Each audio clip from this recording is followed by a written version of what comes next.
बिस्मिल्लाहिर्रहमानिर्रहीम। अस्सलाम वालेकुम। शिमला मिर्च और चने की दाल की रेसिपी आपके साथ मैं शेयर कर रही हूँ। कढ़ाई के अंदर मैंने 4 टेबलस्पून घी के शामिल किया और साथ ही मैंने 1 टीस्पून अदरक लहसुन का पेस्ट इसके अंदर शामिल कर दिया है। 2 डंडियाँ मेरे पास कड़ी पत्ते की थी, 8-10 कड़ी पत्ते होंगे वो मैंने इसके अंदर डाल दिए हैं। अब इनको हमने अच्छी तरह फ्राई कर लेना था। इसका हमने बघार तैयार करना है।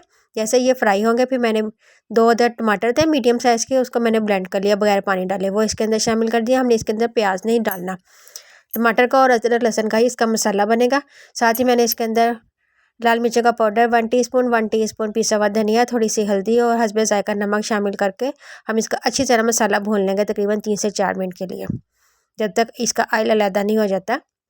जैसे ही इसका ऑयल अलहदा हो जाएगा, मसाला अच्छी तरह भून जाएगा, तो फिर हमने इसके अंदर उबली हुई चने की दाल शामिल कर देनी। मेरे पास कच्ची 1 कप दाल थी, उसको मैंने भिगो दिया पहले आधे घंटे के लिए, फिर मैंने इसको उबाल लिया।